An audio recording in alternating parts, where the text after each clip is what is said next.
Son las papilas filiformes. ¿Qué tenemos que tener en cuenta con estas papilas filiformes? Base un poco más ancha y vamos a tener en cuenta que la región superior se encuentra más afilada.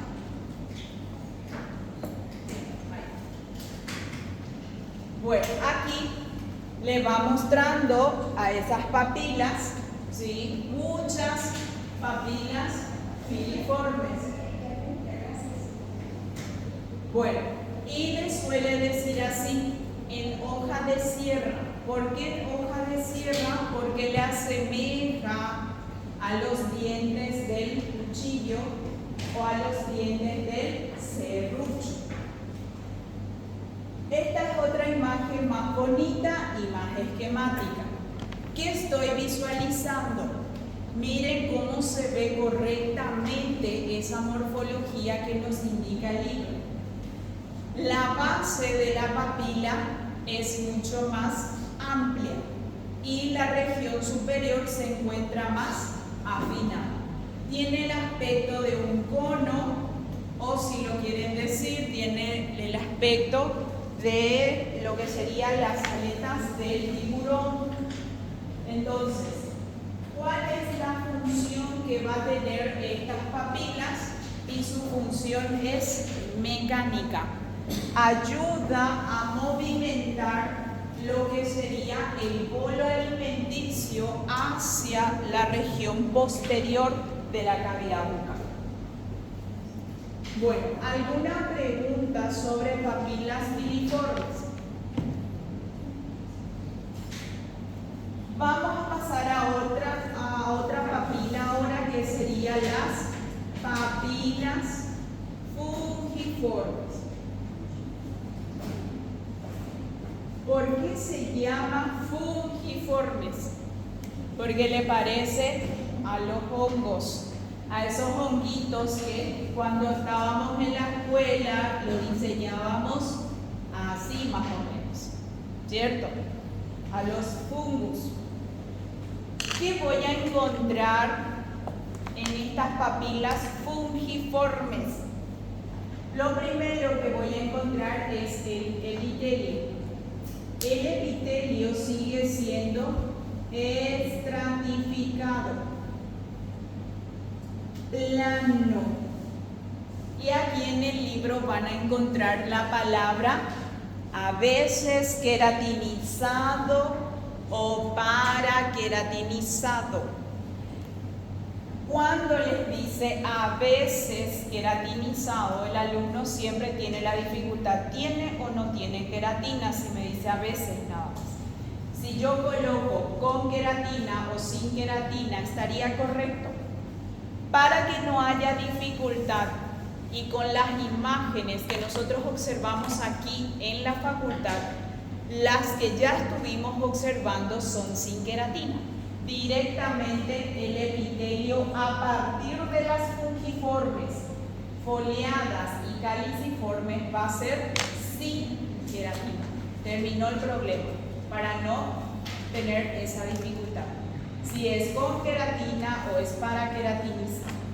Entonces, aquí en las fungiformes directamente ya lo vamos a colocar sin queratina. ¿Cuál es la estructura que va a estar haciendo esa estructura sobrelevada que forma las papilas fungiformes? Sería la lámina propia.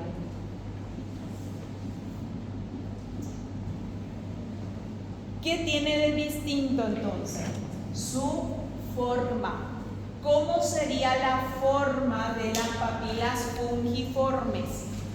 La base generalmente se encuentra pequeña, pero la región más superior se encuentra más agrandada, semejante a un hongo. Por eso le dice fungiforme. En la parte macroscópica, ¿cómo le van a estar visualizando?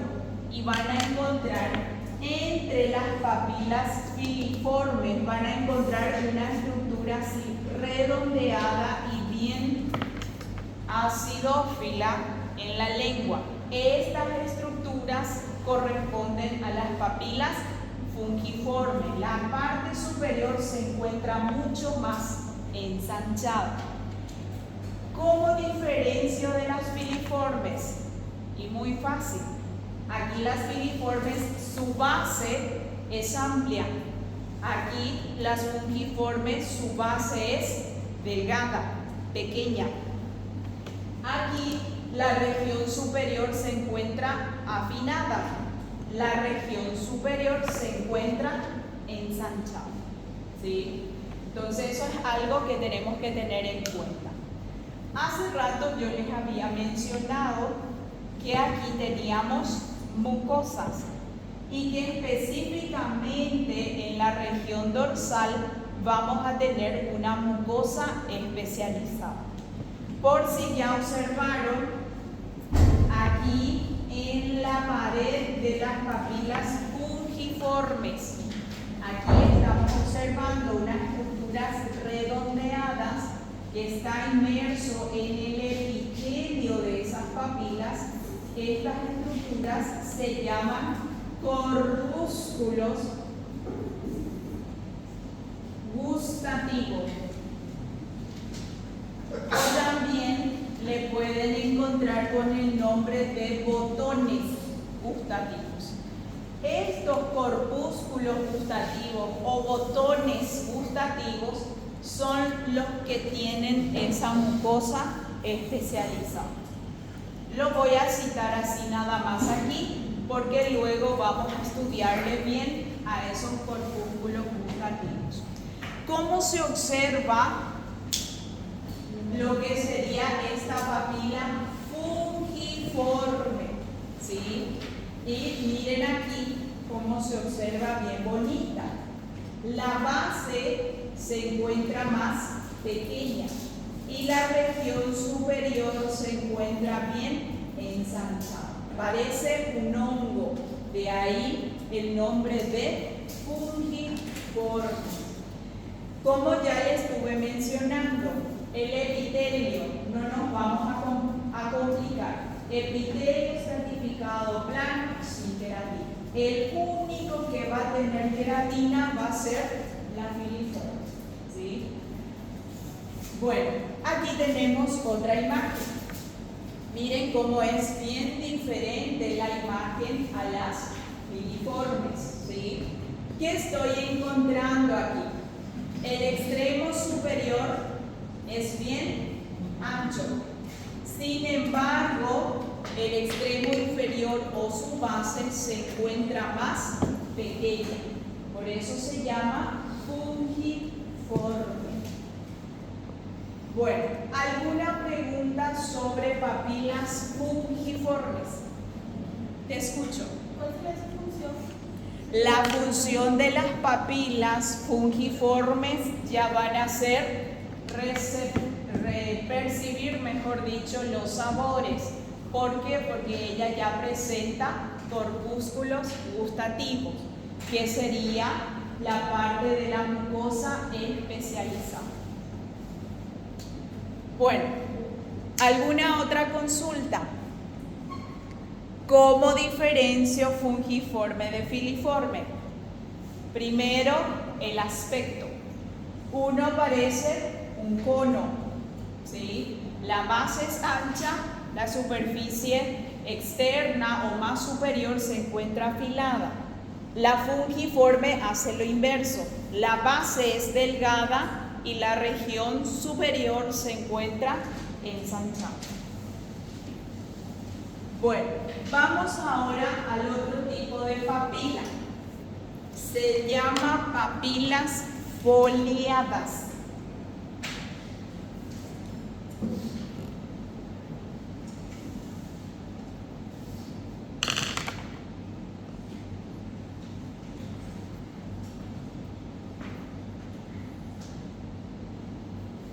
¿Cómo son las papilas foliadas? Como pueden observar, todas las papilas tienen algo en común. Están tapizados por el epitelio. estratificado, plano, y como ya mencionamos, desde la fungiforme, todas las demás van a ser sin queratina. ¿Qué voy a tener después de ese epitelio? Voy a tener al tejido conjuntivo, que sería la lámina propia. Ahora, ¿qué aspecto tiene las papilas foliadas? Y como su nombre lo indica, parecen unas folias, parecen hojas, ¿sí? ¿Qué aspecto tienen entonces? Son estructuras rectangulares. Ya es diferente a las fungiformes. Son estructuras rectangulares, tapizados por epitelio estratificado plano sin queratina y lámina propia. Algo llamativo de ese epitelio estratificado plano es que realiza una invaginación bien pronunciada. Aquí está ese epitelio. Hace unas invaginaciones. Y pueden mencionar que ese epitelio hace como una letra M. ¿Sí? Hace unas invaginaciones. Eso es algo distinto que no tienen las otras papilas. ¿Qué también voy a encontrar aquí? Encuentro también que ella presenta mucosa especializada. Por lo tanto, tiene corpúsculos gustativos, por donde se va a estar percibiendo los sabores, ¿sí? ¿Qué más voy a encontrar? Entre una papila y otra vamos a tener este espacio. Generalmente se le indica como surco interpapilar. En este surco interpapilar que voy a encontrar en las papilas foliadas, tengo que tener mucho cuidado porque voy a encontrar una estructura llamativa. Voy a encontrar el conducto desembocador de las glándulas salivales, que son acinares serosas y se denominan glándulas de von Ebner.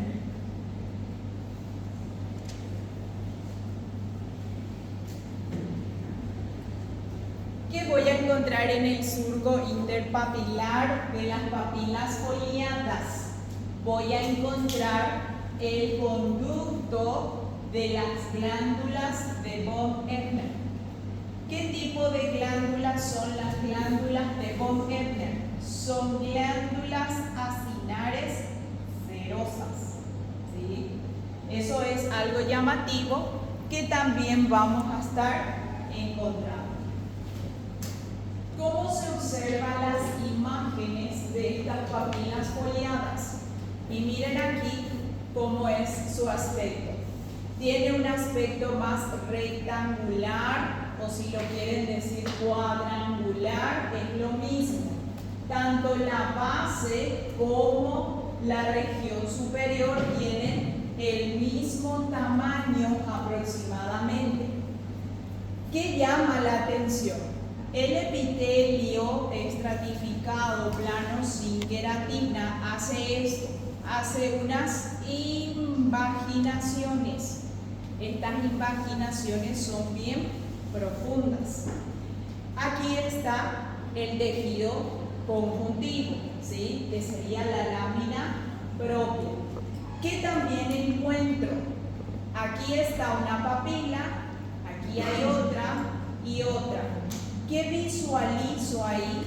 Visualizo un conducto que va a estar desembocando en estas estructuras que son los surcos interpapilares. ¿Quiénes son estas estructuras? Y son los conductos excretores de las glándulas de von Ebner, ¿sí? ¿Qué tipo de glándulas son? Acinares cerosas. Aquí también voy a aprovechar la imagen. En el epitelio yo empiezo a observar estas estructuras redondeadas. Estas estructuras que están dentro del epitelio es lo que se denomina corpúsculos gustativos. ¿Dónde encuentro los corpúsculos gustativos? Y generalmente se encuentra en la región lateral y más inferior, siempre un poquito más abajo. ¿Por qué les parece que está en la parte lateral e inferior esos corpúsculos gustativos? ¿Ya se hicieron esa pregunta? ¿Por qué estos corpúsculos no están aquí arriba? Aquí. ¿Por qué siempre están hacia la región lateral, inclusive más inferior de la papila? ¿Qué tienen esos corpúsculos que tienen que estar protegidos? Tienen neuronas, ¿sí? Si las neuronas se llegan a dañar, vamos a ir perdiendo el gusto. Por eso siempre tienen que estar protegidos. Están en el epitelio, están en las papilas, pero hacia la región lateral y más inferior. El contacto directo con el bolo alimenticio es más arriba. Si comemos algo muy caliente, vamos a dañar las terminaciones nerviosas que están aquí, pero no vamos a dañar a las neuronas. Bueno, aquí tenemos otras imágenes. Recordarse siempre, papilas formadas por conjuntivo y tejido conjuntivo y epitelio estratificado plano sin queratina. Si es foliada, ¿cómo yo voy a diferenciar de las demás? Tiene una morfología más rectangular, ¿sí? Es más rectangular esa morfología. Algo llamativo de las papilas foliadas son estas invaginaciones bien pronunciadas que tiene su epitelio. ¿Qué más encuentro? Y como pueden observar, en estas papilas tengo mayor aumento de corpúsculos gustativos. Es decir, estas papilas ayudan a que nosotros podamos percibir los sabores. ¿Qué también voy a encontrar con estas papilas? Y aquí estoy visualizando. Estos serían los conductos excretores de las glándulas serosas de Vogt-Ehrlich. ¿Dónde viene a desembocar? Viene a desembocar aquí, en los surcos interpapilares. Bueno, no todos los cortes van a ser así que no se preocupen por los cortes diferentes que tienen aquí. Si les vamos a preguntar, utilizamos una imagen de esta manera donde ustedes puedan visualizar correctamente. Ahí les señala lo que sería esa papila foliada, le muestra que la base puede ser un poquito más ancha que el extremo más superior, pero hay algo llamativo que sería estas invaginaciones del epitelio. Bueno, esta es la imagen que ustedes tienen en sus libros. Es una imagen sumamente bonita y representativa. Son estructuras más rectangulares, ¿sí? El epitelio invagina pronunciadamente en la región lateral y generalmente hacia la parte más inferior abundan los que serían los corpúsculos gustativos. Y aquí estamos observando la desembocadura de los conductos de estas glándulas que se llaman de Vogt-Ehrlich, glándulas acinares de tipo seroso, ¿sí? Bueno, luego tenemos las papilas que se llaman circunvaladas o también se le denomina caliciforme.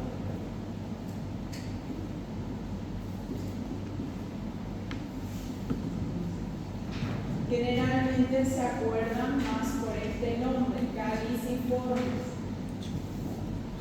Cuidado con ese nombre. Las papilas caliciformes no son células caliciformes, ¿sí?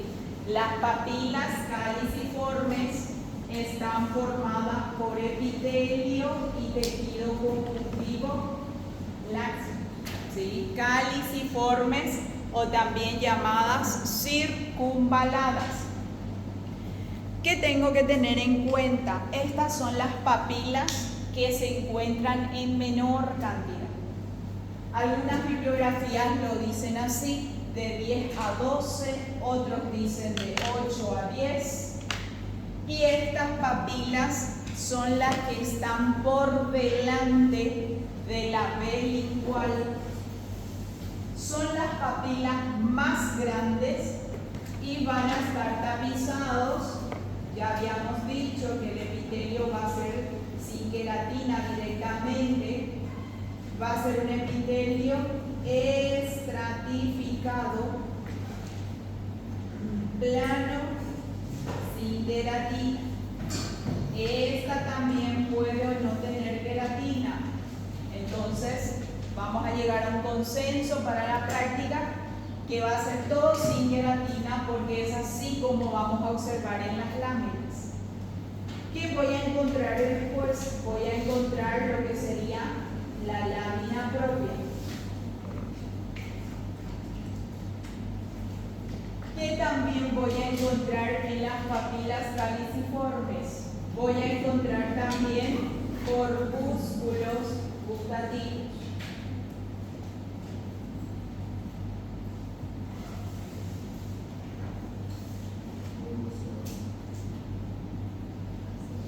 ¿Qué tiene de diferente o cómo yo voy a poder reconocer a estas papilas caliciformes o circunvaladas? Se denomina caliciforme porque le asemeja a una copa, a un cáliz. ¿Qué significa eso? La base es bien pequeña, bien estrecha, y la región superior se encuentra sumamente dilatada. Es una papila muy llamativa porque es la papila más grande que vamos a encontrar en la lengua, ¿sí? Las papilas caliciformes, entonces, son las papilas que vamos a encontrar en menor cantidad. Que también vamos a tener en cuenta, son las papilas más grandes, ¿sí? Y algo llamativo, parece un cáliz, por eso se llama caliciforme, o también pueden encontrarle como circunvalado. ¿Qué tiene de llamativo también esta papila caliciforme? Que tiene un surco interpapilar sumamente pronunciado, sumamente grande. ¿Por qué es también importante este surco?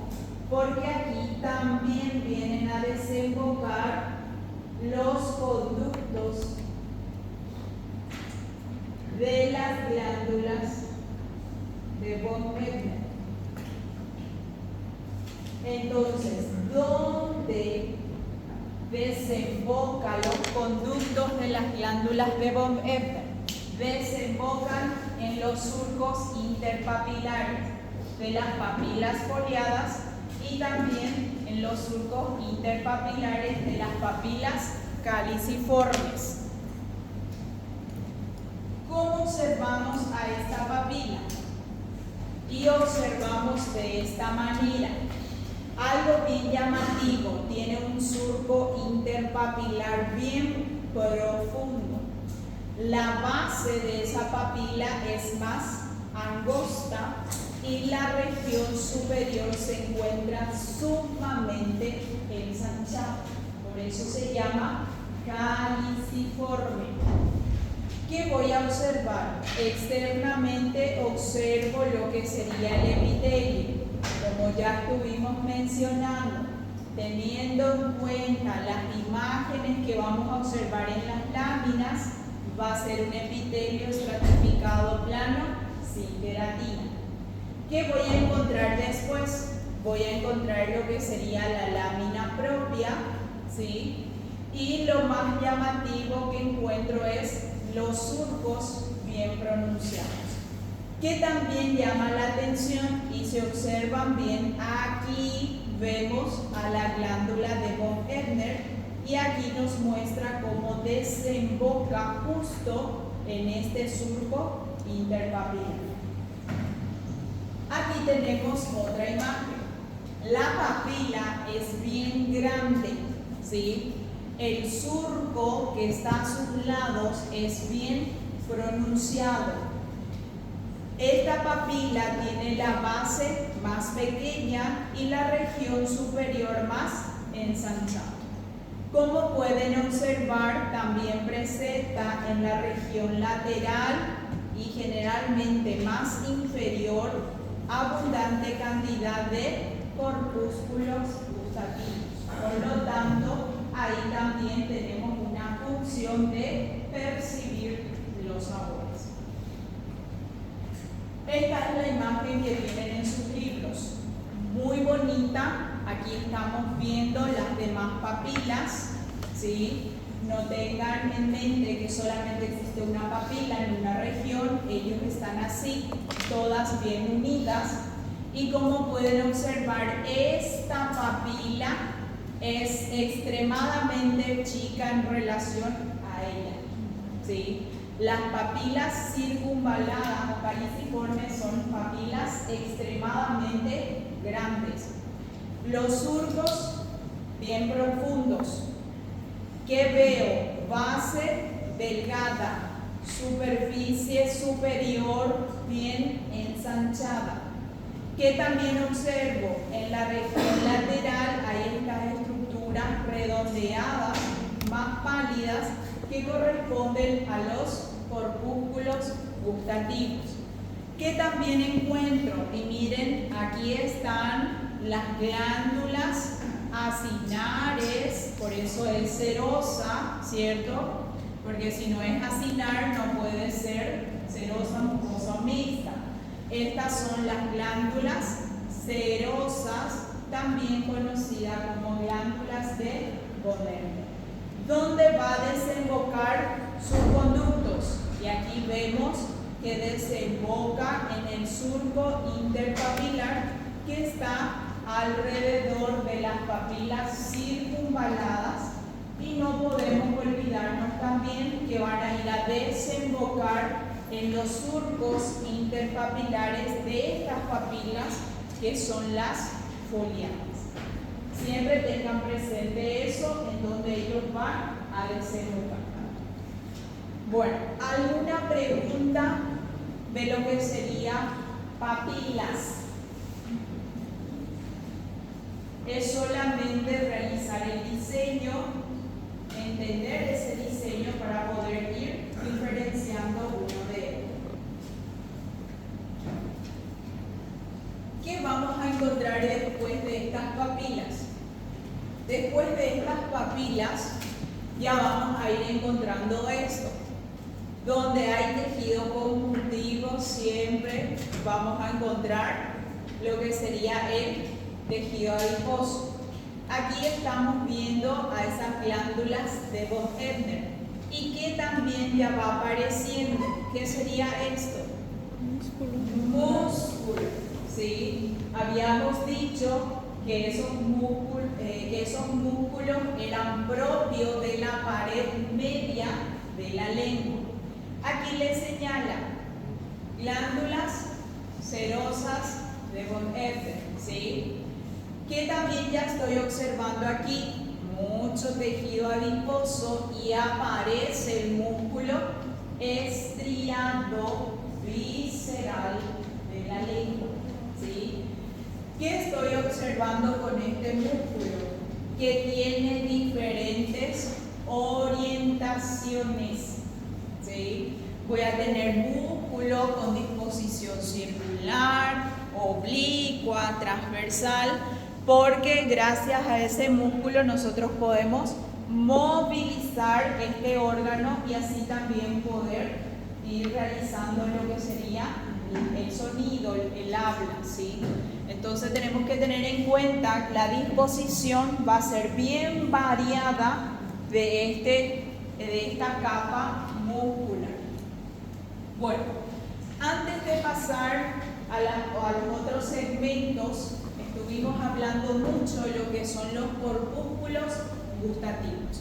Los corpúsculos gustativos son estructuras redondeadas que se encuentran ¿en dónde? Se encuentran en el espesor del epitelio, estratificado plano, sin queratina o con queratina, dependiendo de cómo estamos estudiando. Pero como ya dijimos, todo va a ser sin queratina a partir de las papilas fungiformes. ¿Qué tenemos que saber de este corpúsculo gustativo? Que es el encargado ¿de qué cosa? De percibir el sabor. Entonces va a ser parte de los órganos de los sentidos aquí.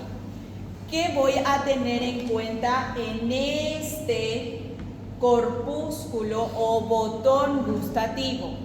Que va a estar formado por 3 células. ¿Cuáles son esas células? Y voy a tener a estas células que se denominan como, son células neuroepiteliales, conocidas también como ciliadas, o algunos les dicen, en realidad ellas tienen unas microvellosidades en la región superior.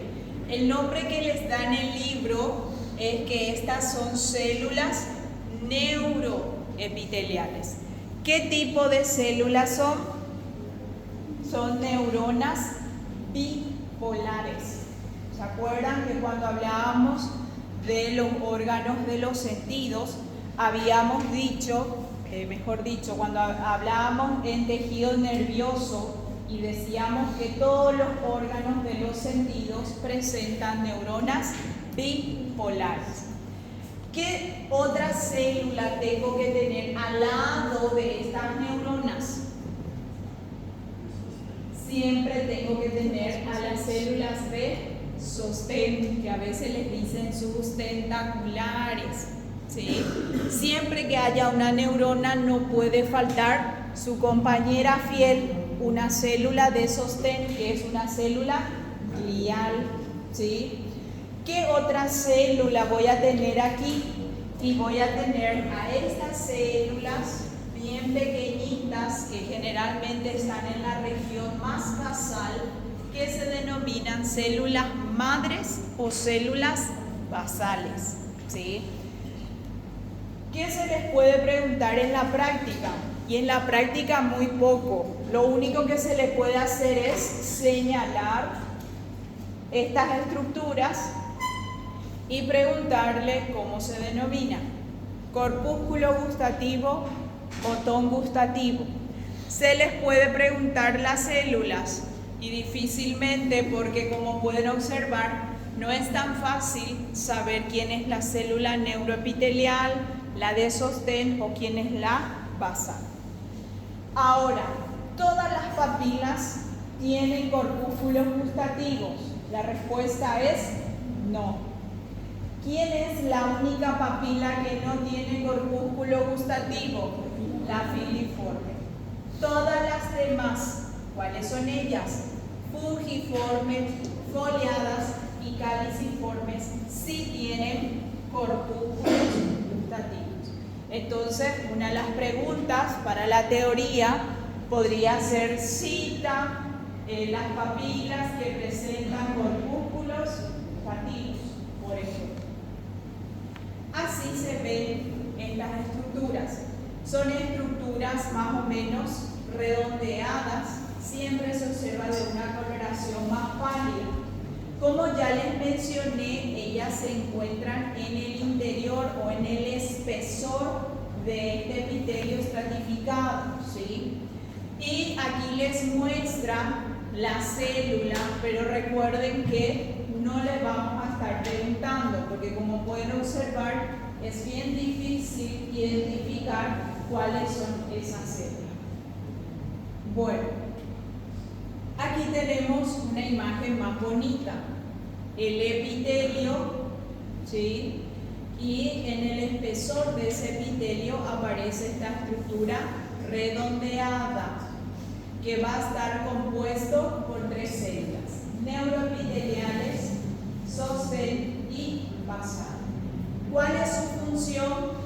Y su función es de percibir los sabores. Por eso aquí en la región más superior tiene un poro gustativo donde salen las microvellosidades que van a estar en contacto con el alimento y de esa manera transportar información. ¿Qué pregunta más se le puede hacer aparte de señalar esto y preguntarle su nombre? En la práctica se les puede señalar y preguntar a qué tipo de mucosa pertenece. ¿Qué tipo de mucosa es esta? Mucosa especializada, ¿sí? Porque ella es la encargada de hacer una función específica, percibir sabores especializados, ¿sí? Profe, ¿y esa otra sería la lámina propia? Aquí lámina propia, aquí lámina propia. Aquí tenés todavía parte de tu epitelio, pero tiene que tener su lámina propia, más hacia aquí, ¿sí? Bueno, así es la lengua. Nosotros estuvimos estudiando aquí, ¿sí? Estudiamos los diferentes tipos de papilas. Estuvimos mencionando que esas papilas pueden tener mucosa especializada, ¿sí? Y luego, ¿qué voy a encontrar? Después de encontrar toda esta primera región o primera capa de mucosa, voy a encontrar esta que es la capa más predominante de la lengua, que se denomina capa muscular. ¿Qué tipo de músculo tengo aquí? Músculo estriado visceral, ¿sí? ¿Qué características tenía ese músculo? La forma de la fibra era cilíndrica, tiene núcleo múltiple periférico, presenta estriaciones transversales, no tiene uniones entre fibras, ¿sí? Entonces, esas características tenemos que ir recordando. ¿Qué más voy a encontrar? Y luego voy a encontrar esta otra capa. ¿Qué sería esto? Y sería la mucosa, pero de la cara ventral. ¿Qué llama la atención? La mucosa de la cara ventral no presenta papilas. Por eso es una mucosa lisa y se le observa más brillante. ¿Qué voy a encontrar en esta región? Conjuntivo laxo y aquí epitelio estratificado plano sin queratina. No tiene ningún elemento muy llamativo, ¿sí? Entonces, si se les pregunta describir la histología de la lengua, tiene 3 capas: mucosa, muscular, mucosa. Cuando estoy en la región dorsal, la mucosa tiene unas irregularidades porque tiene unas estructuras que sobresalen. Estas estructuras que sobresalen se llaman papilas. Existen 4 tipos de papilas: filiformes, fungiformes, foliadas y circunvaladas o caliciformes. Tengo que saber describir cada una de las papilas. Que también tengo que tener en cuenta que existen papilas encargadas de una misión especial, que es percibir sabores. ¿Cuáles son ellas? Fungiformes, foliadas, caliciformes. Ellas presentan corpúsculos gustativos. Entonces eso es algo que tienen que manejar. La parte del músculo no hay mucho que decir, es una capa bien grande de músculo estriado, visceral, recuerden sus características. Y luego tenemos la mucosa de la porción ventral compuesta por conjuntivo laxo, que sería la lámina propia, y epitelio estratificado plano sin queratina. No hay nada más que decir con la lengua, ¿sí? Esas características tienen que estar manejadas. ¿Alguna pregunta sobre lengua? Porque si ponemos mucosa dorsal, hay que aclarar bien la cara. Podés colocar para tu descripción, porque tiene dos caras, ¿verdad? Ambas son mucosas. Podés colocar mucosa de la cara dorsal y mencionar los elementos. Y mucosa de la cara ventral. Porque la cara ventral no tiene nada llamativo. Es un epitelio liso y un conjuntivo. ¿Está bien? Bueno, vamos a estudiar ahora las glándulas salivales mayores. ¿Sí? Las glándulas salivales mayores, todas son glándulas acinares compuestas, ¿sí? Si son glándulas acinares compuestas, ¿cómo está conformado? Va a estar conformado por acinos y múltiples conductos. ¿Cuáles son esas glándulas salivales mayores? Y son tres. ¿Sí? Seguramente en anatomía ya hicieron cómo recordarse. Es así: parótida, submaxilar y sublingual. Me van a mirar así que pasó, ¿verdad? Parótida, submaxilar y sublingual, para poder ver más o menos su localización. Vamos a tener en cuenta primeramente a las glándulas parótidas.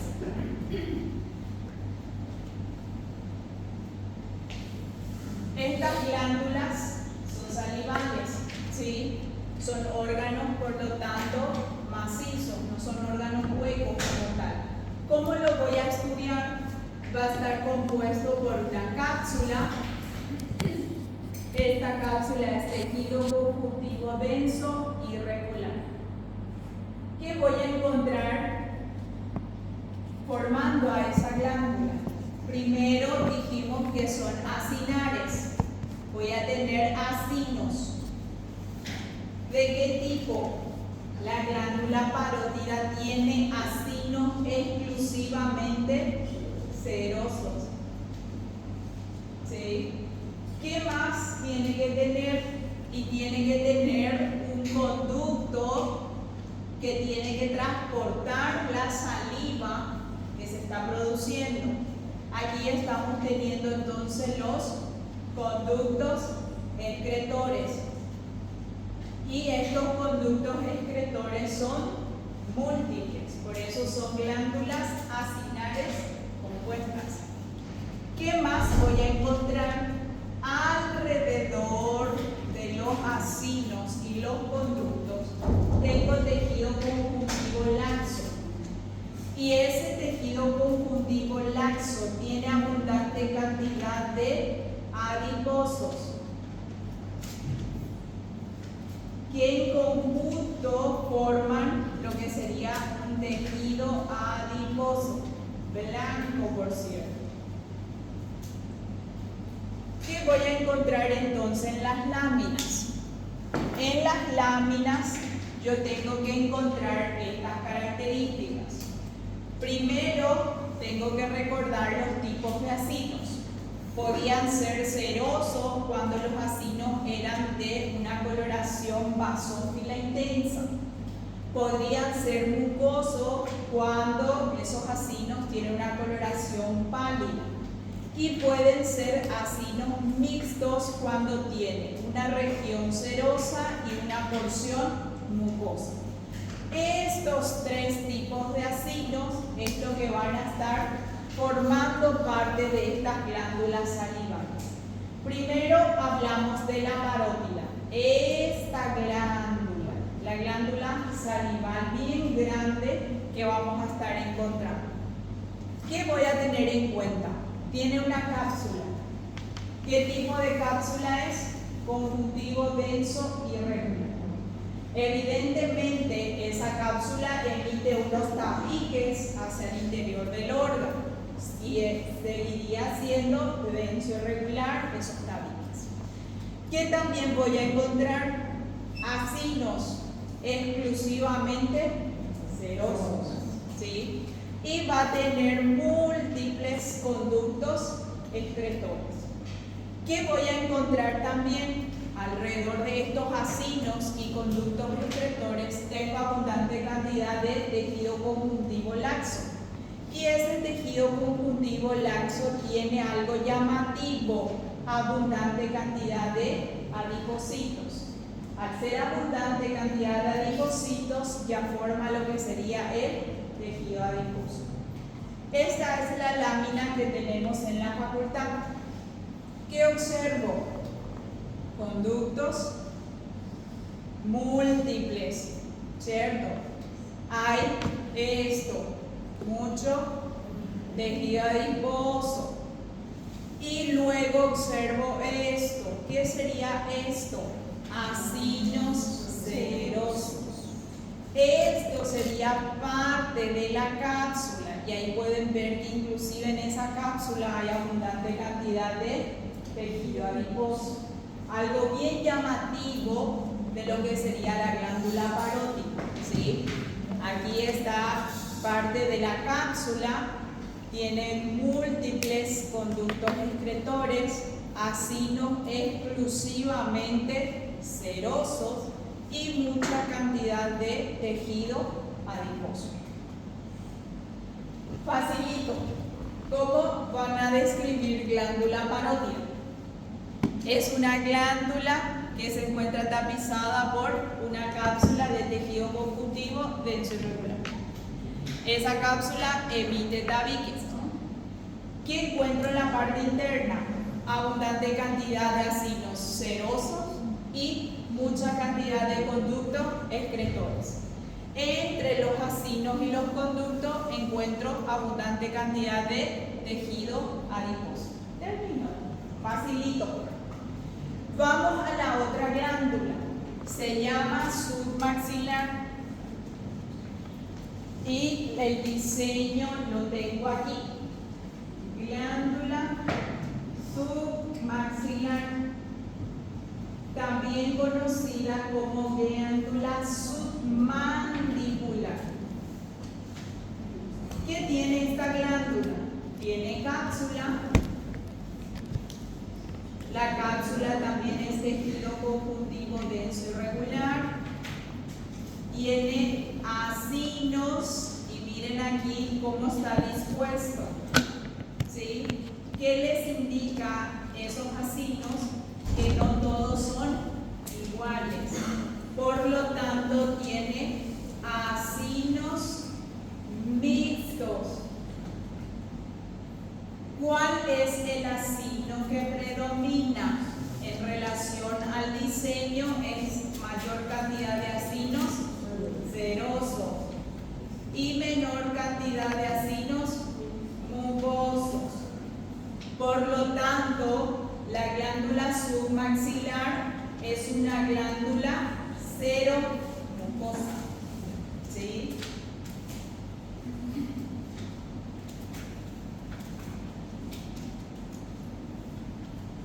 Que también tiene conductos. Siempre que sea una glándula exócrina tiene que tener conductos y múltiples, ¿sí? Porque dijimos que eran glándulas acinares compuestas. ¿Qué también voy a encontrar? Voy a encontrar tejido adiposo.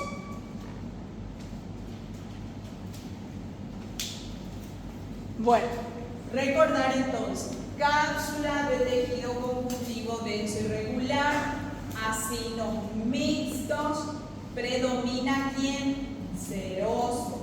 Cuidado con esta palabra, predominancia. Te dice quién es el que está en mayor cantidad, no te dice que la glándula es serosa nada más.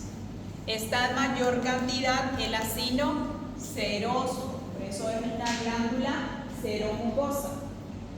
Abundante cantidad de conductos excretores y puede presentar tejido adiposo, solamente que en relación a la parótida es en menor cantidad.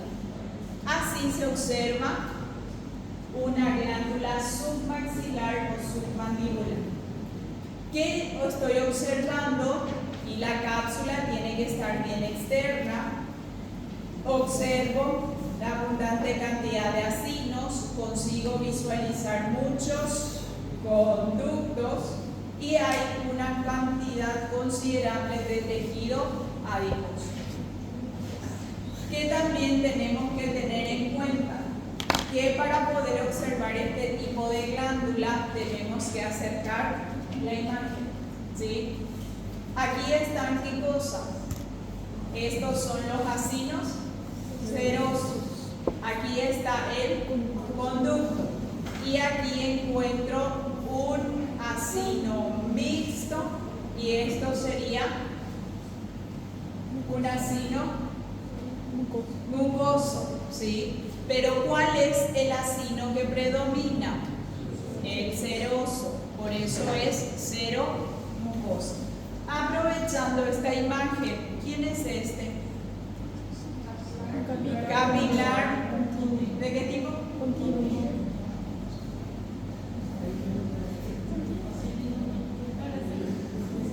Continuo. Glándulas. Van a mirar eso. Esto, acinos serosos, los acinos mixtos y también voy a encontrar los acinos mucosos. ¿Cuál es el que más predomina? Es el acino seroso. Por lo tanto, la glándula submaxilar o submandibular es una glándula seromucosa, ¿sí? Bueno, luego tenemos la glándula sublingual. ¿Qué tiene de llamativo la glándula sublingual? Yo tengo aquí el esquema.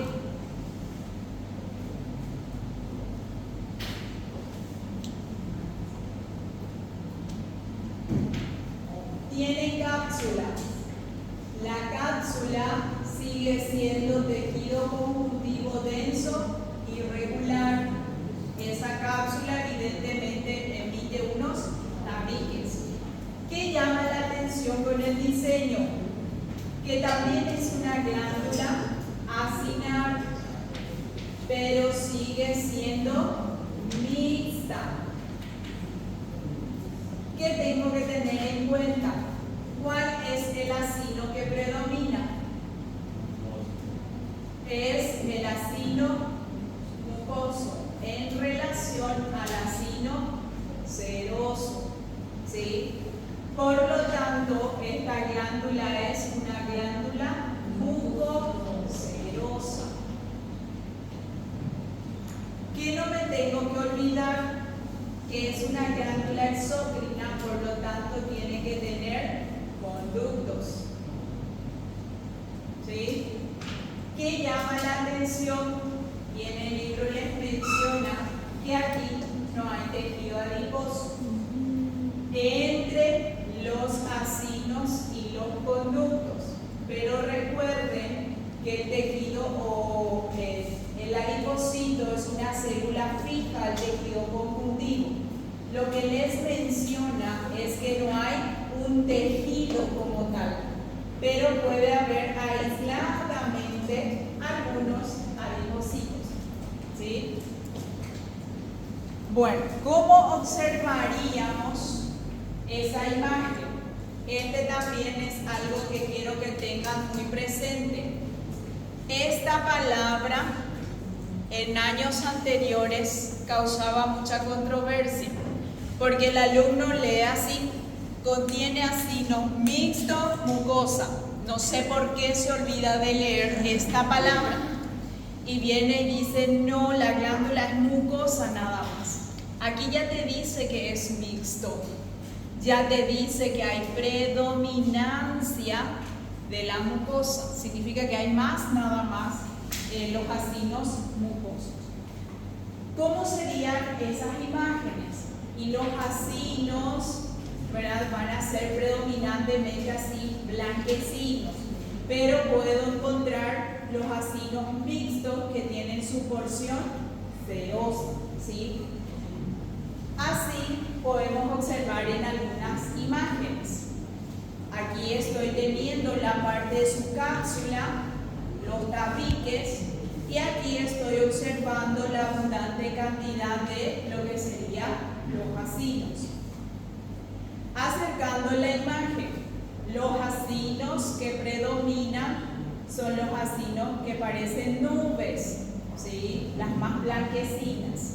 Pero también voy a encontrar algunos acinos cerosos.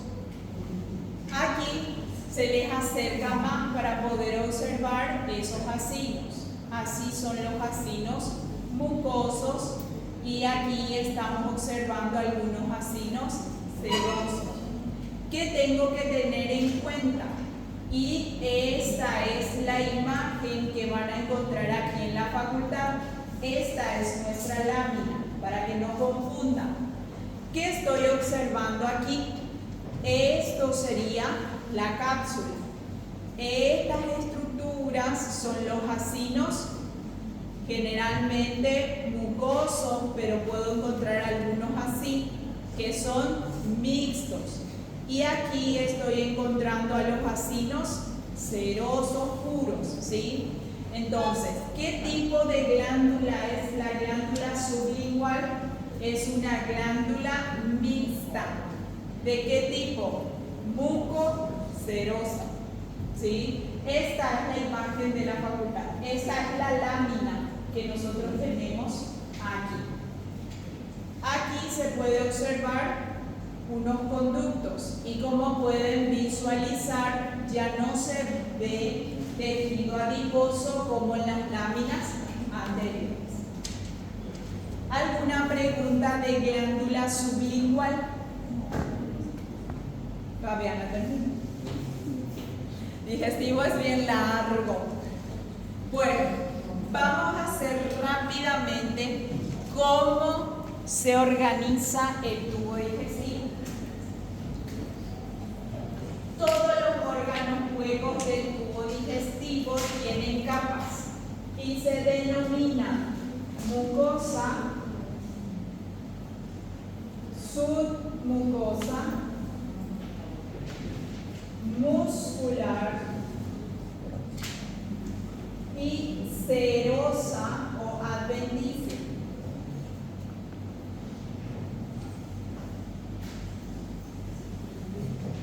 ¿Qué voy a encontrar en la mucosa? Todos los órganos huecos se estudian de adentro hacia afuera. La mucosa sería esto. ¿Cómo está compuesto la mucosa? Tiene tres elementos: epitelio. Si hay un epitelio por debajo, tiene que haber lámina propia. Y hay algo llamativo. Aquí está de color rojo. Se denomina muscular de la mucosa. ¿Cómo está compuesta la mucosa? Por tres elementos: epitelio, lámina propia y muscular de la mucosa. Estos son los tres elementos de la primera capa. Luego tengo esta capa, la segunda. Sería esto que está entre las dos líneas rojas.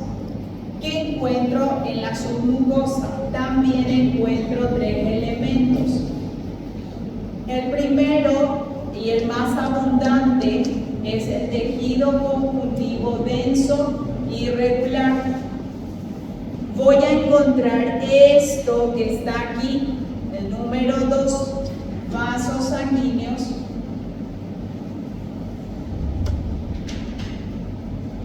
y linfáticos.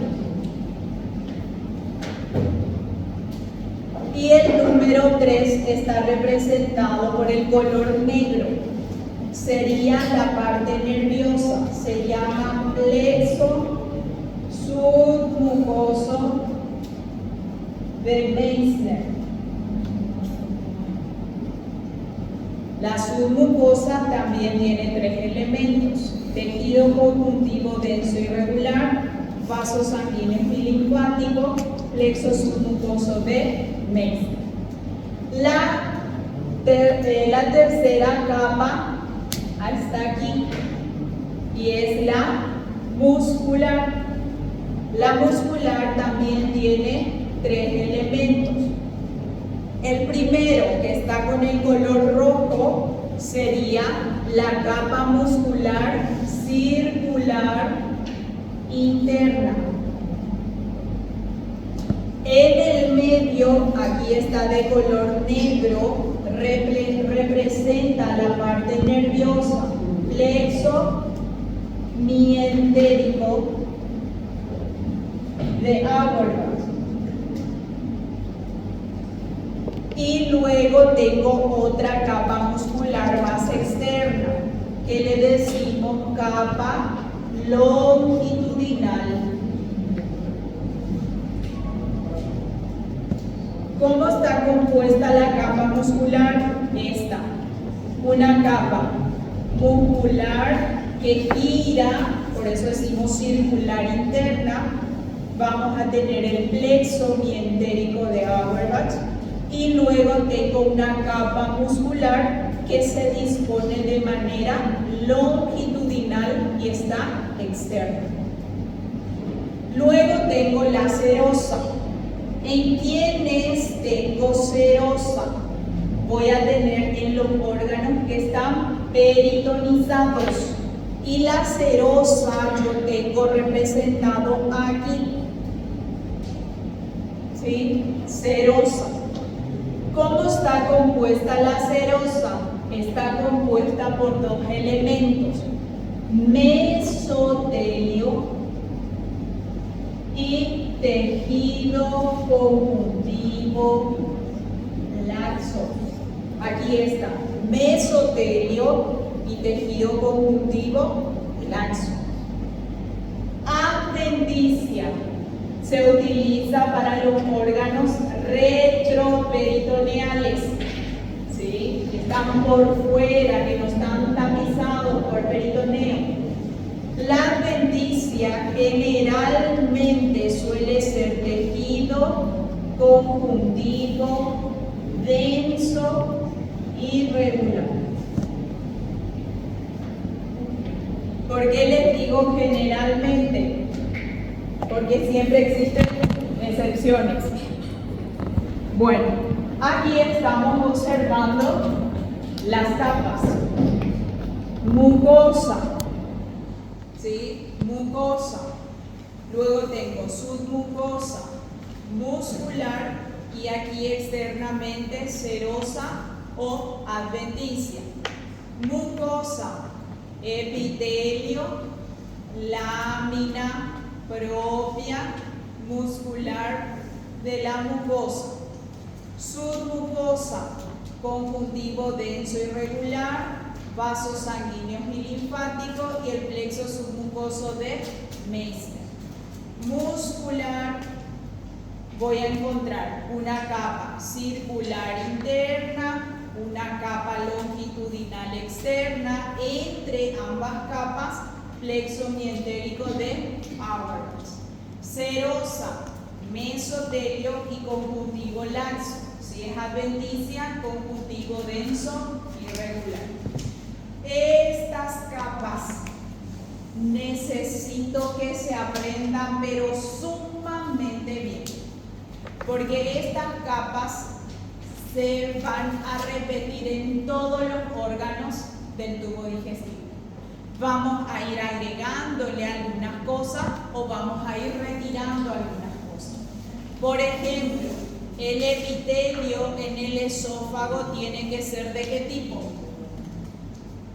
En el esófago, ¿qué tipo de epitelio tiene? En En el esófago es estratificado plano sin queratina. ¿Y en el estómago? Simple cilíndrico. ¿Qué significa eso? Que yo ahora les puse epitelio, pero dependiendo del órgano yo lo voy a colocar aquí, estratificado plano sin queratina o epitelio simple cilíndrico. Estas capas, por favor, recuerden todos sus elementos, porque de ahí depende el éxito de ustedes en digestivo o el abrazo, ¿sí? Porque aquí se puede ver muy bien todas las capas.